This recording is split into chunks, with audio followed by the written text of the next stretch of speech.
अस्सलाम वालेकुम। साक्षी खबर में आपका इस्तकबाल है। आज 11 जमादी सानी है। सुर्खियों से पहले सुनते हैं हदीस शरीफ। बिस्मिल्लाहिर्रहमानिर्रहीम। हज़रत अबू हुरैरा रज़ी अल्लाह ताला अन्हु से रिवायत है, रसूलुल्लाह सल्लल्लाहु अलैहि वसल्लम ने फरमाया, वो दुआ कबूल नहीं की जाती जो दिल की गफलत के साथ की जाती है। और अब सुर्खियां। वजीर आला जगन ने पुलिवेंदला में मनाया क्रिसमस त्यौहार। विजय मां समेत अफराद खानदान ने की तकरीब में शिरकत। बिहार में मजलिस के सरगर्म कारकुन का कत्ल। असद अवैसी ने मुजरिमों को सख्त सजा देने की मांग।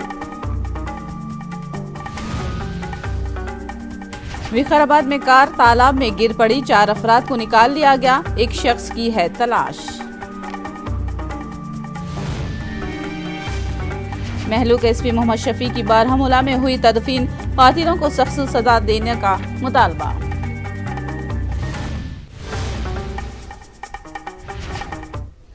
और अब तफसील। आंध्र प्रदेश के वजीर आला जगन मोहन रेड्डी ने पुलिवेंदला में अपने अफराद खानदान के साथ क्रिसमस त्यौहार मनाया। इस मौके पर पुलिवेंदला के CSI गिरजा घर में दुआया इज्तिमा और तकरीब का इनेकाद हुआ। तकरीब में वजीर आला जगन मोहन रेड्डी के साथ उनकी वालिदा विजय मां, वजीर आला जगन मोहन रेड्डी की अहलिया वाइस भारती और अफराद खानदान ने शिरकत की। इस मौके पर केक काटा गया। वजीर आला जगन मोहन रेड्डी ने साल नौ का कैलेंडर भी जारी किया। इस मौके पर वजीर आला जगन मोहन रेड्डी ने रियासत के अवाम के लिए नेक तमन्नाओं का इजहार किया।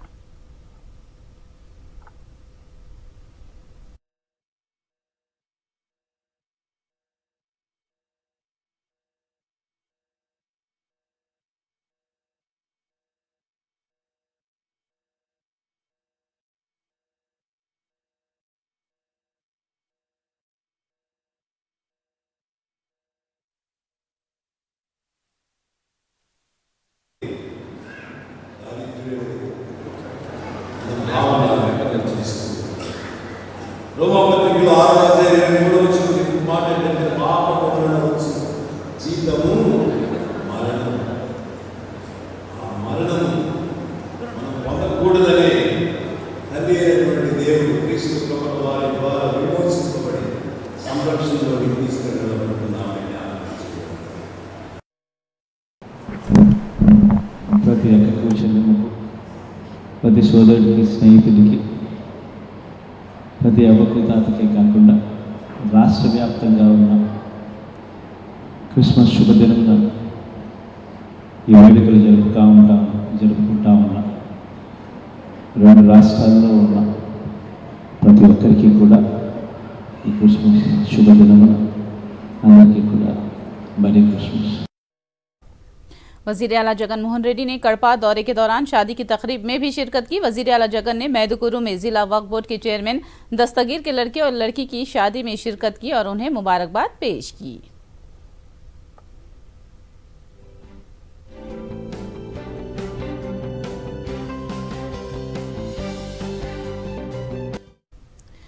बिहार में मजलिस से सरगर्म कारकुन आरिफ जमाल को गोली मारकर कत्ल किया गया। असद अवैसी ने इस कत्ल की सख्त मजम्मत करते हुए मुजरिमों को सख्त सजा देने की मांग की। अवैसी ने बिहार में वक्फे से होने वाले कत्ल की वारदातों पर तशवीश जाहिर की। अप्रैल में रामनवमी प्रोसेशन हुआ। सासाराम में, नालंदा में घरों को लूटा गया। बेगूसराय में 2 माइनर गर्ल्स थी 6 और 7 साल की। वहां पर इनसे होली के दिन कुछ बदतमीजी की गई। फिर धारवाड़ा विलेज सीतामढ़ी डिस्ट्रिक्ट में कम से कम 5 लोगों को पुलिस की मौजूदगी में से लाउड स्पीकर लगाए मस्जिद पर, तो आपने उनको मारा पीटा। नसीब कुरैशी है छपरा बिहार में मार्च इस 2023 में, उसको ग्रुप ने मुसलमान कहकर उसकी जान ले ली। ये तमाम आप देखिए। फिर एक सैयद सैफुद्दीन जो हैदराबाद का जयपुर एक्सप्रेस में मारा गया था।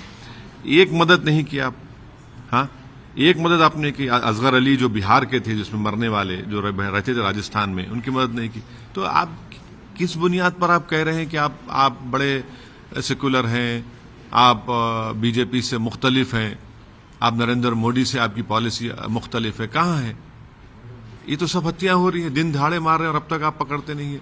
तो ये सब वहां पर एक लॉलेसनेस बढ़ रहा है। और जो जिसके दिल में आ रहा है कानून अपने हाथ में लेकर ये सब हत्याएं हो रही हैं, मारपीट हो रही है, जुल्म हो रहा है गरीबों पर, मुसलमानों पर, दलितों पर। असदुद्दीन अवैसी ने कर्नाटक में बीजेपी दौरे हुकूमत में हिजाब पर आयत करदा पाबंदी को फौरी बर्खास्त करने की कांग्रेस से मांग की है। उन्होंने कर्नाटक के वजीर आला सिद्धारामैया पर हिजाब पर से पाबंदी खत्म करने के लिए टालमटोल पॉलिसी अख्तियार करने का इल्जाम लगाया। 8 महीने हुए हैं, इनको सिर्फ एक गवर्नमेंट का ऑर्डर निकालना है। वो ऑर्डर निकालने से डर रहे हैं, कांप रहे हैं। अरे भाई, आप ऑर्डर वापस ले लीजिए और ये ऑर्डर निकालिए कि भाई आप जिसको जो कपड़ा पहनना पहनिए, किस्सा खत्म, बखास कोई ड्रेस कोड नहीं होगा। इतना ही निकालना है ऑर्डर इनको, ड्रेस कोड नहीं होगा। आप वो भी नहीं निकालना चाह रहे और मुख्यमंत्री जनसभा में एक बात बोलते और फिर मीडिया को आके आधे घंटे में कहते हैं कि नहीं अभी हम विचार कर रहे हैं, सोच रहे हैं। तो ये तो कर्नाटका के उन मुसलमानों को, उन मुस्लिम ऑर्गेनाइजेशन को सोचना पड़ेगा जो बड़ा जोर शोर से प्रचार किए थे कांग्रेस के लिए, वहां पर सिद्धारामैया के लिए। अब वो लोग खामोश क्यों हैं?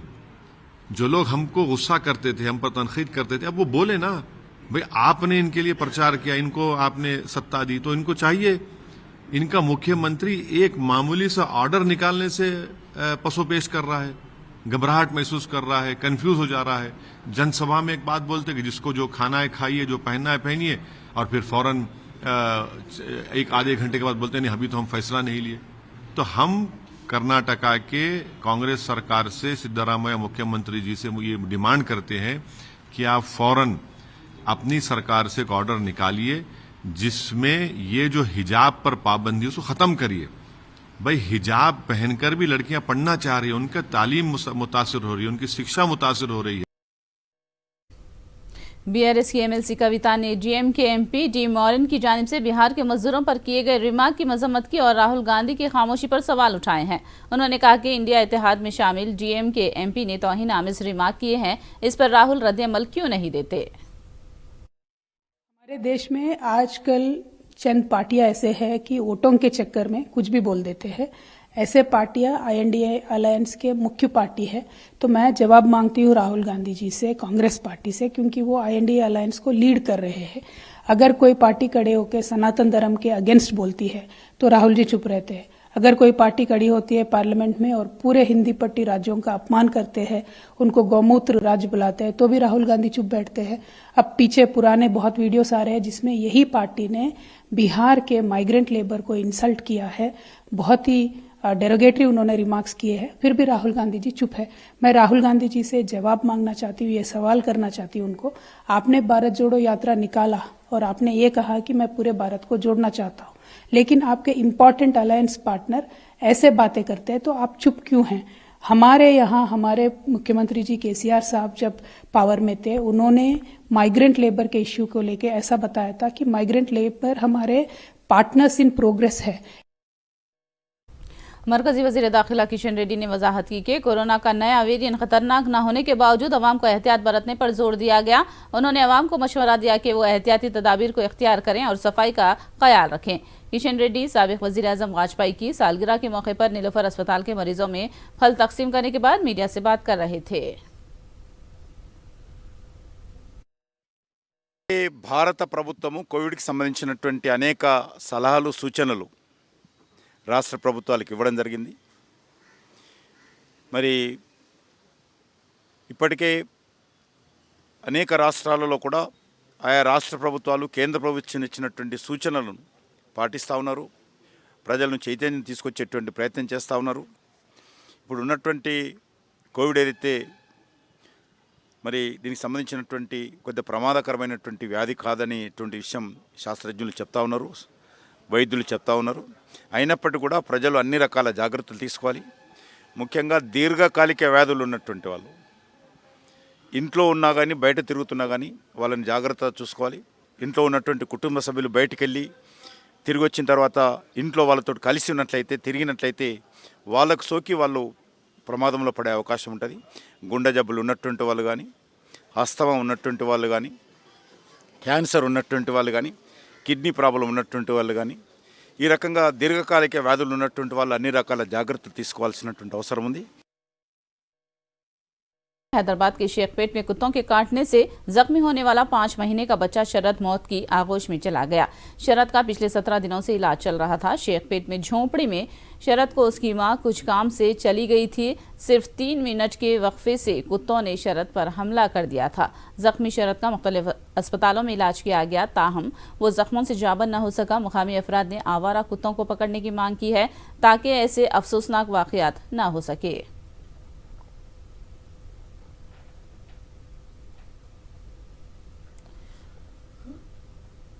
లేదండి ఫస్ట్ టైం ఇది మా కాలనీకి రావడం ఫస్ట్ టైం ఇది రావడం ఇది ఇట్లా కావడము మేము యాక్చువల్లీ 9 o'clockకి మన కమిటీ వాళ్ళు చిన్న వర్క్ వల్ల అమ్మాయి వచ్చిందనమాట. ఒక 3 minutesలోనే అది కుక్కలు అటాక్ చేసినాయి. మాకు తెలిసేసరికి మేము ఏం చేసినామంటే కమిటీ నుంచి అందరం కలిసి క్లాడ్సన్ హాస్పిటల్ తీసుకెళ్ళినాము. అక్కడ చికిత్స పొందుతుంటూ అక్కడ డాక్టర్స్ ఏమన్నారంటే నిలఫర్కి వెళ్ళాలి, కొంచెం సీరియస్ కేసు ఉంది అని చెప్పారు. అక్కడ నుంచి నిలఫర్ పంపించినాక అక్కడ రిపోర్టింగ్ తీసుకున్నాము. 2 days ఉన్నారంట అక్కడ నుంచి వాళ్ళు ఏం చేశారు, డాక్టర్ నిలఫర్ నుంచి ఉస్మానియా రాశారు. ఉస్మానియాలో 1 week దాకా ఉండే అక్కడ ట్రీట్మెంట్ అవుతున్నది. డైలీ రిపోర్టింగ్ తీసుకుంటున్నాం కమిటీ నుంచి కూడా సాయం చేసినాము. డబ్బులు ఇవ్వడం జరిగింది. మా కమిటీ నుంచి కూడా అందరం మెంబర్స్ అందరం కలిసి డబ్బులు ఇచ్చినాము, సాయం చేసినాము.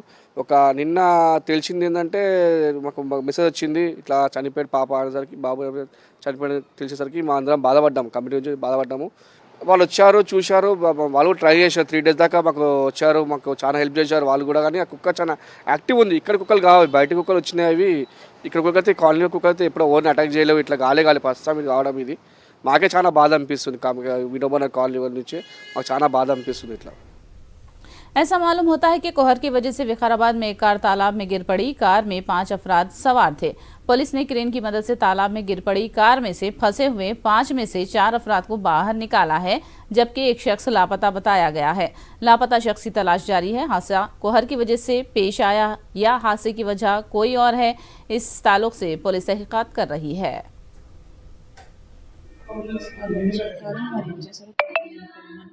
ఈ గుణశేఖర్ అంటే ఆయన ఒకనే మిస్ అయినట్టు.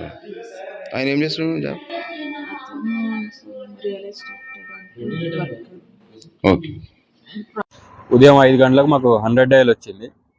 ఒక లోకల్ పర్సన్ కాల్ చేసిండు. ఒక కారు లోపల చెరలో ఉన్నది, దాంట్లో 5 వ్యక్తులు ఉంటే 4 అబ్బాయిలు ఒక అమ్మాయి, 3 అబ్బాయిలు ఒక అమ్మాయి సేఫ్గా బయటకు వచ్చారు. ఒక అబ్బాయి అందులో కనపడట్లేడు. ఇప్పుడు గజాయితగాలను పిలిపించి వాళ్ళను ఆ అబ్బాయిని బయటికి తీపించడానికి ప్రయత్నిస్తున్నాం. కారును కూడా ఇప్పుడే బయటికి తీయడం జరిగింది. 5 గంటల ప్రాంతంలో పొగ మంచు చాలా ఎక్కువగా ఉంది. ఏమైనా వెహికల్ వచ్చి ఢీ కొట్టిందా, లేకపోతే వాళ్ళే ఎక్కువ స్పీడ్లో పోయి ఇట్లా చెరలోకి పోయారో ఇంకా తెలియదు. దాన్ని ఇప్పుడే చూస్తున్నాం. కారుకి అయితే 2 సైడ్ల డ్యామేజ్ అయ్యింది. ఏదైనా వెహికల్ ఢీ కొన్నదా, లేకపోతే వీళ్ళే స్పీడ్లో పొగ మంచు కనపడక చెరలోకి పోయారు అనేది ఇప్పుడు తెలుసుకోవాలి మనం. అతని పేరు గుణ. మిగతా 3 అబ్బాయిలు ఒక అమ్మాయి వాళ్ళు బయటకు వచ్చేసారు. వాళ్ళని ఈషా హాస్పిటల్లో జాయిన్ చేసినారు. कश्मीर में मुश्तबा अस्करियत पसंदों के हमले में हलाक होने वाले रिटायर्ड एसपी मोहम्मद शफी मीर की नमाज जनाजा की अदायगी के बाद उनकी तदफीन कर दी गई है। मोहम्मद शफी बारहमुला में नमाज फजर की अज़ान दे रहे थे कि उन्हें नामालूम मुश्तबा अस्करियत पसंदों ने गोली मारकर हलाक कर दिया। मोहम्मद शफी की हलाकत की मुख्तलिफ जमातों के कायदीन ने मजम्मत की है। मोहम्मद शफी की हलाकत के बाद बारहमुला में सोग का माहौल है। या तो हमारी नज़र और आपकी नज़र में फ़र्क है, उनकी नज़र को दिखता नहीं है। वो तो हमें कहते थे कि 370 जो है वो रिस्पॉन्सिबल है आतंकवाद का। आज तो 4 साल से 370 नहीं है, तो फिर कहाँ है वो शोर करने वाले जो हम पे उंगली उठाया? आज तो इनका शासन है, दिल्ली का डायरेक्टली शासन है। उन्हें सोचना चाहिए।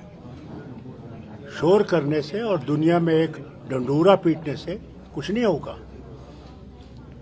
लोग यहाँ मर रहे हैं। ये तो जनाब बहुत से सानिया हुआ। हम तो बहुत परेशान हैं। जब हमने ये वाक़या सुना तो हम बहुत परेशान हो गए। हमने सोचा कि ये क्या सानिया बन गया, ये क्या तूफान उठा कि यहाँ मिलिटेंसी भी उठी। तो यहाँ इस गांव में हर एक अपने तरीके से ठीक चला और ऐसा कभी वाक़ा नहीं हुआ, न क्रैकडाउन हुआ, न हमें लोगों को तंग किया गया। हम बहुत मज़े से चलते थे यहाँ पर। इस सानिया से हम बहुत परेशान हो गए। जो जिन्होंने ये काम किया, जिन्होंने इनको मारा? उनको ऐसा होना चाहिए कि सख्त से सख्त सजा मिलना चाहिए, सख्त से सजा। साबिक मरकजी वजीर कपिल सिब्बल ने हाल ही में लोकसभा में मंजूर होने वाले ताज़री बिलों पर रद्द-ए-अमल दिया है। उन्होंने कहा कि मरकजी हुकूमत ने अंग्रेज दौर के कानून से भी ज्यादा सख्त कवानीन को मंजूरी दी है। वही बिल हैं जो पहले से चले आ रहे हैं। तो जो कॉलोनियल बात ये कर रहे हैं, कॉलोनियल ईरा की बात जो कर रहे हैं, वो तो उससे भी ज़्यादा सख्ती दिखाई जा रही है। मतलब कि जो अंग्रेज़ नहीं कर पाए ये हम कर रहे हैं, और 90% तो वही है। तो ये भी गलत बात है। इसमें भारतीयता क्या है मुझे ये समझ नहीं आई। मतलब कि अगर भारतीयता ये है कि लोगों को ज़्यादा देर अंदर रखना, जेल में बेल नहीं दिलवाना। मरकजी वजारत स्पोर्ट्स ने रेसलिंग फेडरेशन ऑफ इंडिया को तहलील कर दिया। रेसलर्स ने ब्रिजभूषण शरण सिंह के साथी को फेडरेशन का सदर मुंतखब करने पर एहतजाज किया था, जिसके बाद वजारत स्पोर्ट्स ने फेडरेशन को तहलील कर दिया। कांग्रेस के एमपी इमरान प्रतापगढ़ी ने कहा कि हुकूमत ने रेसलिंग फेडरेशन में ब्रिजभूषण के साथी को शामिल करके खातून रेसलरों की तौहीन की थी। ये विवाद सिर्फ कुश्ती का नहीं है, ये विवाद भारत की बेटियों की अस्मिता का है। और इस विवाद को जानबूझ करके मोदी सरकार ने अपने मंत्रालय के जरिए अपने सांसद को बचाने के लिए लगातार लंबा खींचा। सब कुछ गंवा के होश में आए तो क्या हुआ? आपने वो सारे दृश्य देखे हैं कि किस तरह से जंतर मंतर पे ओलंपिक लाने वाली बेटियों को पुलिस ने घसीटा, उन्हें धरने पे बैठना पड़ा। और हद तो ये हो गई कि साक्षी मलिक जैसी बेटी को अपने जूते उतार के कहने पड़े कि आई क्विट कुश्ती। उससे भी शर्मनाक दृश्य देश ने यह देखा कि बजरंग पुनिया को अपना पद्मश्री पुरस्कार जाकर के प्रधानमंत्री की चौखट पे रख देना पड़ा कि हम इसे वापस करते हैं। तब जाकर के सरकार को अकल आई है। यह बहुत ही शर्मनाक है। नरेंद्र मोदी जी जब जब देश में बेटी बचाओ बेटी पढ़ाओ का नारा लगाएंगे, तब तब देश के सामने साक्षी मलिक की रोती हुई तस्वीर उभरेगी। आज सुनने में यह खबर आई है कि भंग कर दिया गया है कुश्ती फेडरेशन को। उत्तर प्रदेश में मुख्तार अंसारी के साथी सिराज अहमद के अस्पताल को मुहरबंद करके उस इमारत के बाज़ हिस्से को मुनहदिम किया गया है। लखनऊ डेवलपमेंट अथॉरिटी ने अस्पताल में वाक़े एफआई टावर के पास मुबैना गैर मजाज तामीरात को मुनहदिम किया। नोटिस के बगैर कार्रवाई को मालिका ने एतराज़ जताया और मामले को अदालत से रुजू किया है। कोर्ट में अभी केस चल रहा है, अभी हमारे पेंडिंग हियरिंग हो रही है। अभी अधिकारी आए थे एलडीए के, उन्होंने क्या बोला आपसे? नहीं, हमसे उनसे कोई बात नहीं हुई। हम तो ये कह रहे हैं, हम तो आपसे यही पूछना चाह रहे थे कि एलडीए जब बनता है तो उसका एलडीए कहाँ रहता है? बिना एलडीए के मिली भगत से बन नहीं सकता, इतना हम जानते हैं। या तो जिस तक बन रहा उसको तो आके रोक दें उसको फौरन। भाई हम लोग फंस गए ना, एलडीए का अपना निकल गया, बिल्डर अलग निकल गए पैसे लेके, हम लोग फंस गए। भाई जिन्होंने खरीदा वही लोग तो फंसे हैं ना, और किसका नुकसान हो रहा है? इससे अच्छा तो ये था कि ये तो गवर्नमेंट ऐसा, हम सरकार से अनुरोध यही कि ऐसा रूल कर दें कि भाई एलडीए के अप्रूवल रजिस्ट्री हो नहीं सकती। 22 साल 23 साल लग गया अधिकारियों को ये जानने में कि ये बिल्डिंग में कुछ हिस्सा इलीगल है। कौन कौन सा हिस्सा इलीगल है? पार्किंग पे तो कार्रवाई चल रही है, और पार्किंग पे कार्रवाई चल रही है। पीछे बिल्डर का एक मकान बताया जा रहा है कि उसको भी तोड़ा जाएगा। 7वां 8वां 9वां फ्लोर भी शायद बताया जा रहा है कि उसको सील करके उसके बाद उस पर भी तोड़ने की कार्रवाई की जाएगी। जो बिल्डिंग 23 साल पुरानी हो उसको इस तरीके से नीचे से उसको तोड़ा जाए, उसके बाद ऊपर उस पर मशीनें चलाई जाए। मुझे नहीं लगता है कि इस तरीके से एक्शन लेना चाहिए, लेकिन यहाँ पे कोई भी अधिकारी कोई सुनने को तैयार नहीं है। उनका एक ही मकसद है कि जल्द से साबिक़ वज़ीर आज़म अटल बिहारी वाजपेयी की सालगिरह के मौके पर आंजहानी लीडर को खिराज पेश किया गया। सदर जमहूरिया हिंद मुर्मू, नायब सदर धनकर और वज़ीर आज़म नरेंद्र मोदी ने वाजपेयी की समाधि पहुंचकर फूल चढ़ाए और उन्हें खिराज पेश किया। कौमी दारुल हुकूमत दिल्ली में कोहर की वजह से दिन में भी तारीकी है। फिजा में धुंधलापन होने की वजह से आमद-ओ-रफ्त में मुश्किलात पेश आ रही हैं। कोहर के साथ साथ दिल्ली में फिजाई आलूदगी की सतह में इजाफा हुआ है। सर्दी की वजह से लोग गर्म कपड़े पहन रहे हैं। कश्मीर में बाज़ मकामात पर कोहर और बर्फबारी से आम जिंदगी मुतासिर हुई है। सयाह कोहर और बर्फबारी से लुत्फ अंदोज हो रहे हैं। मुख्तलिफ शहरों के सयाह बर्फबारी से लुत्फ अंदोज होने के लिए वादी पहुंच रहे हैं।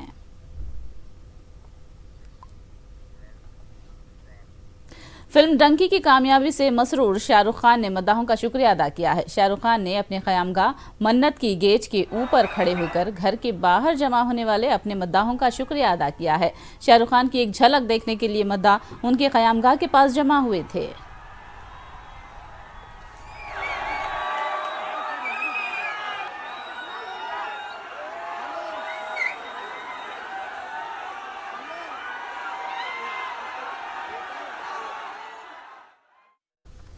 आखिर में सुर्खियां एक बार फिर।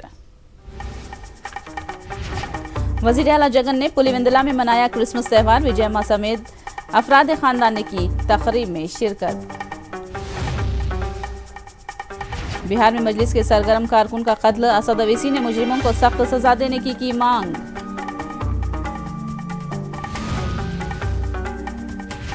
विकाराबाद में कार तालाब में गिर पड़ी, 4 अफराद को निकाल लिया गया, एक शख्स की है तलाश।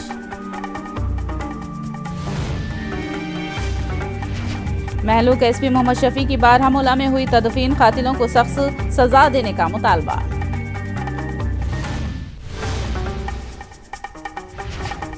साक्षी खबर में फिलहाल इतना ही। साक्षी टीवी पर खबरों का सिलसिला जारी रहेगा।